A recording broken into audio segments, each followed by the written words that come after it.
about how influential those corners can be as well. I mean, these cars can just be blazing. That's the end of the session, P16. Some of the faster cars you can find here on the Iverson surface when you get around to the oval side of things.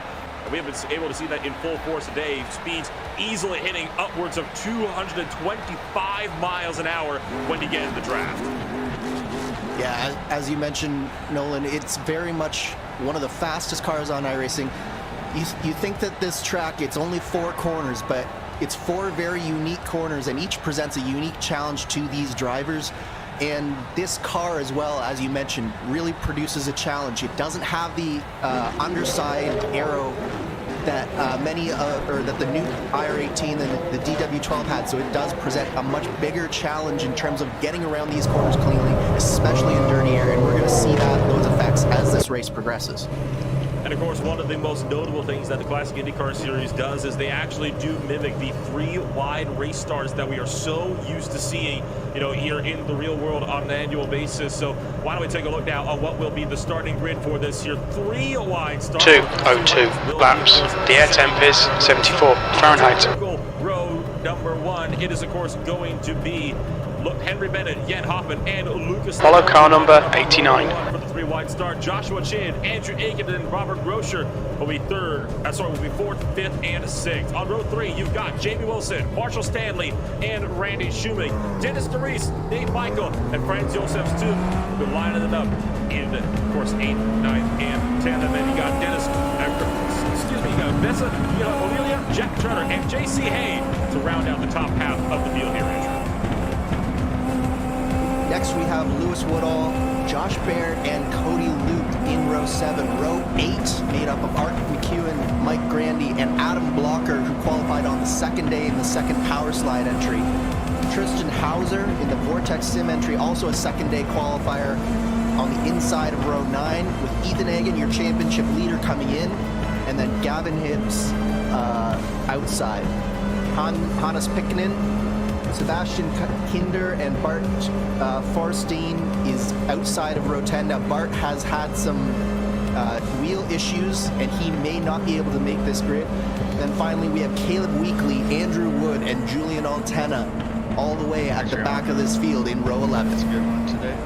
And it's been a pretty big story, isn't it? I mean, Stefan Rossman we thought might be able to make this race, but with him not being able to make it, Caleb Weekly will find himself with a free entry in. Now, you will have probably catch up to car number 89.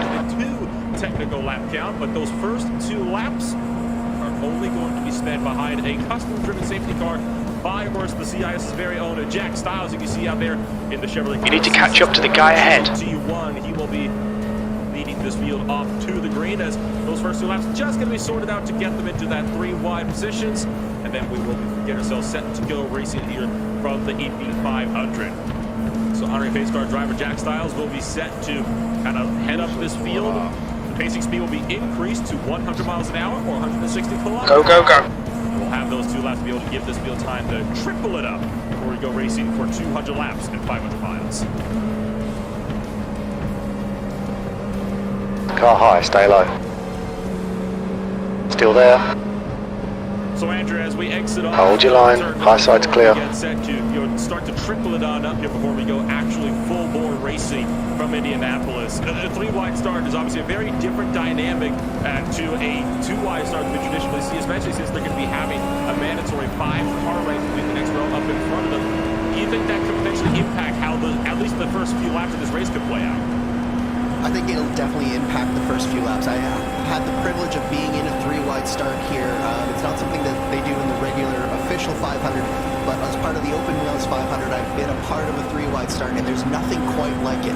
The track just seems so much narrower when you go into turn 1 with the 3 wide start, and it just car low, stay high. Start this air of still there. Gravitas. You really understand what's going on and what's ahead of you. And still it there. Really puts you in that Indy 500 mindset. So keep your line. This iconic look and this iconic he's still with you. This race, I think it will be weighing on he's still there. All the drivers here today. Still there. Take these laps around 3 wide. He's still there. There's nothing quite like it. He's still with you. It is a truly still there. amazing spectacle. You can just see it here as the field. Keep your line. Single, triple filed up in there. He's still with you. Rows deeper in the field, and He's still there. Amazing to watch. I mean, you almost get chills. He's still there. When you see it, because so rarely do we see IndyCar Still there. Three wide, let alone starting three wide. He's still with you. Only event in the motorsport world. Still there. This is on traditional asphalt. Where will we see cars? He's still there. In three wide, patterns. It is hold your line. Incredible. And as Stefan Schlacker gets set to P15. Keep this line. He's still there. This? I mean, like we said, it's just amazing. And still there. Yeah, he's still there. Just incredibly amazing. It's incredible to watch. Still there. It's even more amazing to drive in three wide. Keep your line. Formation. First you have this one. Keep this line. You're in the middle. Three wide, and then it's clear high. obviously it also does spell a little bit more trouble, Car inside. going into the green flag situation. He's still there. All of a sudden, you might find yourself. He's still with you. Need to try one. Still there. That is a less than ideal situation. Keep your line. Andrew, when you think about how you have to keep that car He's still there. outside of these IRO5s, and that could raise a problem. We're clear all round. On the outside line, they look to Lucas Laville, points contender. He'll be looking to get down to the bottom as quick as he can. Carlo. And the other dynamic is that in trying to avoid He's those still with you. situations, you can find that some drivers will. He's still there. Car both sides. You're in the middle. Go around the outside. Some people will. Let And off, so still it does there. create a Clear on the fair inside. Into turn one, so it's Car on the not high just side. three You're in the wide, middle. it's Three how wide. to avoid getting into three wide, Outside's keep clear. that cleanly, Nolan. It's All gonna be clear. very important in these next few moments. So as we get set to turn three points down real quick, we'll get this underway. Your final thoughts. We get set to the race in Indianapolis. P13. My thoughts are completely set to the championship fun outcome. It is most definitely Race car driven by Jack Stiles is down to pit road. So we say, let's go racing one more time. The IndyCar Ministry Indy 500 leads on their way. Then it gets away low, and it's already a single They'll get some of the single file behind the double wide.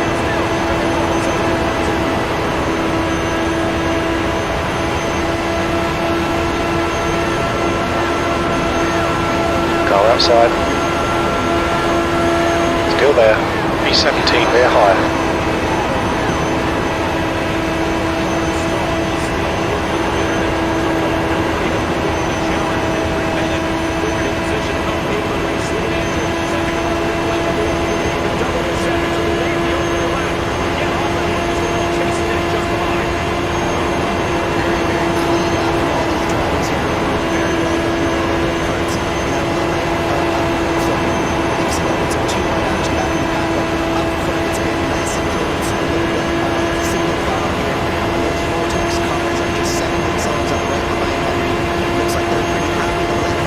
P18.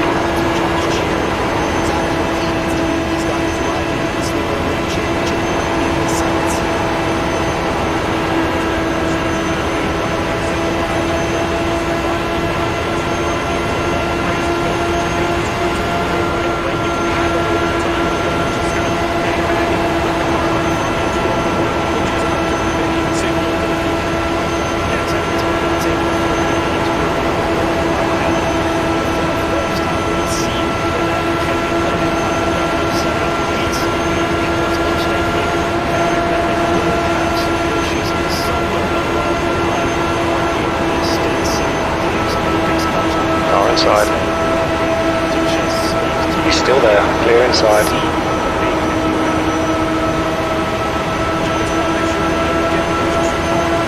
Car on the inside. You're in the middle. Three wide.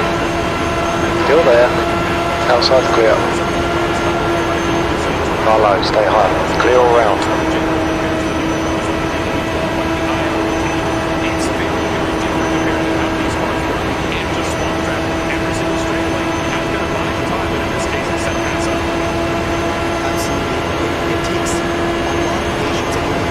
P16.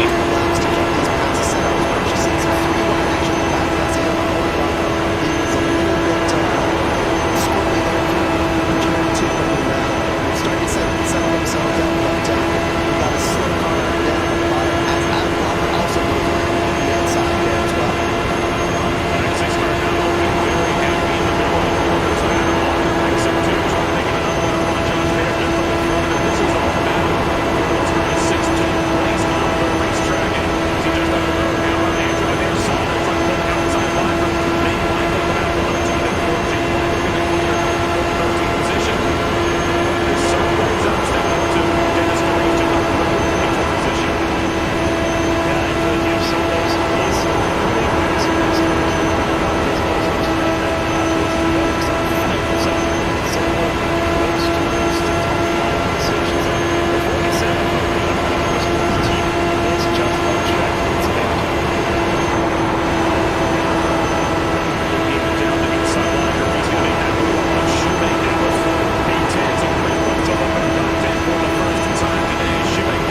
Still there.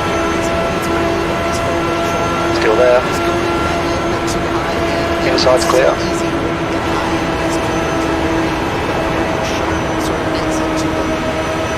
Stay low. The car behind is reeling you in. The gap is now 1.2. High side's clear. And of course, you have to keep in mind that there is that racing move that these guys want to stick at and not go outside of 17th place. So I see that it has been said before, every IndyCar driver that's ever been in Indianapolis wants someone run the hard way. Even in iRacing, that statement still rings true. So Jenna Block, think of another pass on Frank Joseph, still is down in. Oh, he gets close with Josh Baird as well. Third and fourth with Baird, just backs out the way, making that shred of real contact.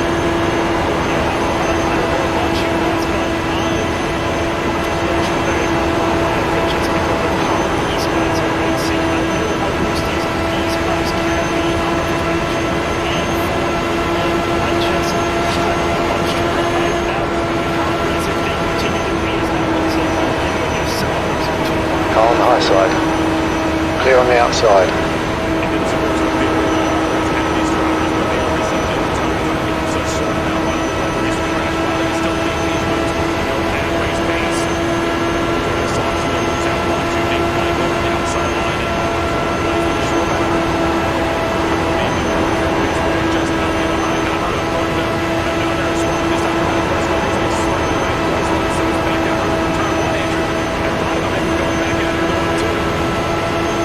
Such tight racing here in the back half of the top 10. Just for that exit. And that car actually 16th place. in 8 laps has gone up plus 10 positions. So he is on that power slider tree as well. Let's show the sometimes have a car that's set up better than working track. We just have to pace when they get on their own. So the track is still all aboard at a race like this. We've seen that a lot of people never score passes that they will. It's the inside of the short out. That might be smart. That's a quiet car kind of looking at their spot. It's 100% that might just be the case though. That Walker's full knock away clear. Got that shooting the turn number 2. Pace cars out. We're under caution. Gave me a little bit further safety in that 12th position for the time being, Steph. Yeah, good stuff. That's it. Daniel loves to keep his race quiet. He did do a few moves, but it's still a very quiet race for him. It's a little bit also kind of how much the top 8 have separated already from 9th and back as that gap continues to grow now up to 5.5 seconds. That's the yellow flag is out. Caution flies is a big wreck for Gavin Hibbs, and how about Art McEwen up on top of the safety barrier in the fence. So a huge wreck on just the 10th lap of this race to start us off. And that is already 2 drivers that are going to be effectively out of this thing. And I can tell you right now, just for initial looks at this one, Andrew, a lot of drivers, they're going to have some sites they're going to want to forget in a hurry. Yeah, it was a big crash with the car ending up in the catch fence. Of course, this car's on the older damage model. It looks like. Oh wow, that was a huge impact from Art McEwen there.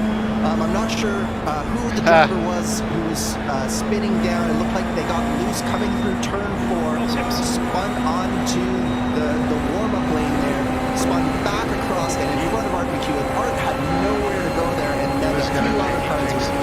Gavin hit. See, he just gets loose. He was slow. Art McEwen nowhere to go, and then a few more cars get involved, trying to avoid this. So we've had 3 or 4 cars take some very heavy damage here. Tristan Hauser, you saw, took a tanking hit into the inside barrier just on the top end of the screen, but another driver that went for a wild ride, Sebastian Kinder, he actually went almost underneath Gavin Hibbs, who was bouncing back down the racetrack, and it's just unfortunate for him. I know Julia Tenna and Cody Luke also got into this one, right aboard with Hauser, who just barely got out of that one, but he hits the outside wall, and that's a tanking hit to the inside for the number 56 car. I think the driver, though, that honestly took the wildest of those rides was actually being that 97 car Sebastian Kinder. Probably flipped almost 24 times out of turn 4 down towards the pit continuing. Yeah, that was a huge impact from a number of different drivers, and I think that this is going to, for a lot of those drivers who were maybe sitting at the back trying to stay out of the crash, such as Tristan Hauser, it looks like that this plan has backfired, and they're going to have a very long day if they're even able to continue at all at this point. What makes this, by the way, even more heartbreaking for Tristan Hauser, not only did he make the mistake all in himself, crashed himself out by running too wide, but also he was fighting so hard on bump day to get the highest possible position in the places that were still left, like in the start on board from weekly. So yeah, okay, Tristan Hauser, so much effort has gone in for him into the Indy 500 qualifying, and all ended in a matter of a moment. It's heartbreaking for a lot of those drivers. You put in so much work just to get in this race, and then you get taken out in the first 10 laps. It just goes to show, though, that racing can always be an unpredictable sport, and these incidents can happen. I mean, you race really hard in the early stages. You try to get yourself up as many positions as you can, and it more often than not doesn't play out for at least a couple of drivers. But you had also seen it, right there as well, Andrew. I mean, Gavin Hibbs had just gotten a little bit loose, being side by side with JC Hay, and it was that little bit of a loose moment that kicks everything off. It wasn't, two drivers racing too aggressively. It's just the nature of the cars getting the better of some of the drivers out there. Absolutely. These cars are often so unstable around these corners. You're right on the edge of grip. Too much front grip, and the car becomes very loose very quickly, and too much rear grip, and the car pushes. So these setups are really, really on the edge to try and find those last few tenths. And I think it was just the case of Gavin Hibbs, maybe a little bit inexperienced here in this car, in this race, gets a little bit loose when he's under someone else, and then huge incident to follow. So under caution for the first time today, Stefan, and I mean, it's pretty notable that not a lot of drivers opted to come on down and take any kind of tires or fuel, and I can't say I'm surprised at this, right? I mean, you're only 10 laps into this race. Okay, Josh, get ready. Race will resume at the end of this lap. Yeah, no, also, the thing is with these tires, I mean, technically you don't really need to take tires, but because we're on such old tires where basically they're made out of stone, they can't survive this full race without any real issues. But the pace does get a tiny bit slower, and thus these guys are just more comfortable with new tires. And by the way, one more thing I want to say about this incident, it could have all been avoided by one simple thing, which I'm very sure Gavin Hibbs is not aware. Now, if you have a slow spin like Hibbs had right there, this right rear gets completely overheated, and we're talking here about monstrous amount of heat that all of a sudden gets generated just because it spins up so much with that half spin. And so what you basically then want to do, instead of going back onto the track and then lose it on the banking like Hibbs did, go down onto that short chute, slow the car down, and let that right rear cool off again, because otherwise you're gonna do exactly what Gavin Hibbs did. You have these little split-second decisions, right? And you have to always make sure that you make the most out of those split seconds. You have probably just thousandths of a second to decide. Heads up, prepare for green flag. As soon as you make that move, you have to commit, because in these cars, if you try to juke back down, when it goes at such a slow speed, and like you mentioned, Steph, with overheated tires, it's going to cause a mistake. And unfortunately, it was the wrong choice that Gavin Hibbs did to make that move like he did. And unfortunately, that's what causes that major incident. As you see, look from Andrew Aiken. We are, of course, 1 degree. Single file restarts, as always, here, Andrew, in the IndyCar fashion. So this should be an entertaining restart to put us back under green flag conditions. What will be now the second time. Green flag, we're racing. Also restart, then the 3-line start. We saw earlier on. Yeah, I think you'll see it's going to be a little bit more packed up this restart. Just P12. He's going to be trying to make moves right now, get by people, because this is a really big opportunity for a bunch of cutters, especially those who are a little bit further down in the field. Maybe they will start to redirect the track. And we're going to take the field back to green flag racing. We are now lap number 15 out of 200. The IndyCar industry into Indy 500. Every minute well and truly clear. Actual course,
Clear inside. There's a car inside. Low side's clear. Race car's out. Good enough for Ethan Hagan. He has got to be a lot further up the track. He wants to have that work as Wilson completes a pass up on Andrew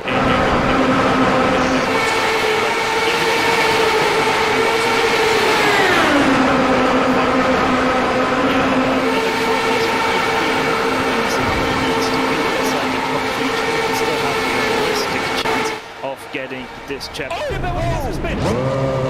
Huge crash back straight away. Josh Beer is going to get in. The field scrambles and they crash, trying to avoid him. Also involved, you got Lewis Woodall on the bottom side and Hans Pitkin up on the top side. Once again, Ethan Hagan avoids it.